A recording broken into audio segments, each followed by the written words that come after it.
3 महीनों से बर्फ लगने का वेट कर रहे थे और इस बार पहाड़ों में ऐसी बर्फ गिरी कि जिसने हमारी मुश्किलें ही नहीं बल्कि हमारे साथ में पक्षियों की भी मुश्किलें बढ़ा दी। आज सुबह जब मैं बाहर निकली तो बाहर का मौसम कुछ इस तरह का था, बर्फबारी हो रही थी। वैसे तो मौसम विभाग ने अलर्ट दिया था बर्फबारी का, ऐसे अलर्ट कुछ दिनों पहले भी दिए थे, बट उस टाइम बर्फ नहीं लगी थी। तो हम लोगों ने सोचा था कि इस बार बर्फ नहीं लगेगी, तो मैंने यहाँ पे तंदूर में आग जला दी थी। मैं आग सेक ही रही थी कि तभी मम्मी आए। मम्मी के हाथ जो है वो बिल्कुल सुन्न पड़ गए थे, क्योंकि मम्मी जो है घास निकालने गए थे गाय के लिए टोली से। वैसे तो हम लोग बर्फ से पहले ही निकाल के रखते हैं घास बटी, लेकिन इस बार हम लोगों ने जो है मौसम विभाग के अलर्ट को नजरअंदाज किया। हमें लगा कि बर्फ लगेगी नहीं और हम लोग जो है बर्फ के लिए तैयारियां नहीं कर पाए। हमारे पहाड़ों में जो है लकड़ियां और घास को स्टोर किया जाता है बर्फ लगने से पहले पहले, लेकिन लकड़ियां तो स्टोर कर दी थी, घास हम निकाल नहीं पाए टोली से। बर्फ तो गिरी रही थी, साथ में तूफान भी आ रहा था बहुत तेज, और जो हमने तंदूर में आग जलाई थी वो भी बुझ रही थी, धुआं अंदर आ रहा था वापस।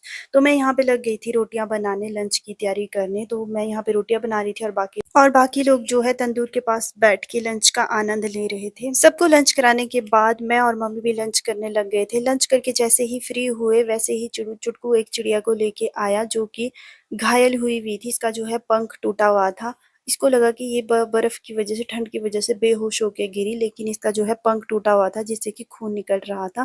तो ये इसको अंदर लेके आ गया और हमने इसको गर्म जगह पे रखा और दवाइयाँ वगैरह लगाई इसको। फिर हमने इसको गर्म जगह पे आराम करने के लिए रख दिया और खुद भी थोड़ी देर रेस्ट करने चले गए। रेस्ट करने के बाद जैसे ही हम बाहर आए तो हमारे कमरे का जो दरवाजा है वो खुल ही नहीं रहा था, क्योंकि हमारे जो बरामदे में पूरी में पहाड़ बन गए थे बर्फ के, और इसके बाद हमें स्ट्रगल करना पड़ा इस बर्फ को निकालने का। पहाड़ों की जिंदगी जितनी खूबसूरत दिखने में लगती है उतनी ही स्ट्रगल भरी होती है। तो यहाँ पे हम लोगों के पास टास्क था इस बर्फ को बरामदे से निकालना। तो मम्मी जो है यहाँ पे बेलचे से निकाल रहे थे और दूसरी साइड से जो है बंटी भैया निकाल रहे थे बरामदे से, और मैं यहाँ पे जो छोटी छोटी बर्फ बच गई थी उसको झाड़ू से हटा रही थी। बर्फ के जो पहाड़ थे वो तो हम हटा रहे थे, लेकिन उसके बावजूद यहाँ पे दोबारा से बर्फ पड़ रही थी बरामदे में, जिसका कि कोई फायदा नहीं था हटाने का। बट ये था कि जो पहाड़ बन गए थे वो तो हटा दिए थे, फिर इसमें दोबारा से बर्फ पड़ रही थी और मेरे जो पाँव है वो सुन्न हो गए थे बिल्कुल। तो मैं तंदूर सेकने चली गई। बर्फ हटाने के बाद हम लोग शाम के टाइम यहाँ पे मस्ती कर रहे थे। लाइट थी नहीं तो यहाँ पे मनोरंजन का साधन हमारा अंतराक्षरी था।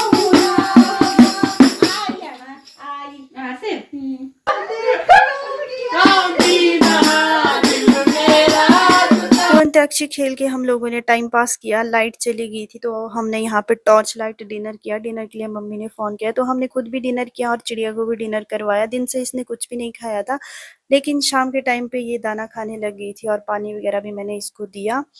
उसके बाद मैंने इसको एक बॉक्स में बंद करके रख दिया गर्म जगह पे। तो आज के व्लॉग में इतना ही, मिलूंगी अगले व्लॉग में, तब तक के लिए बाय।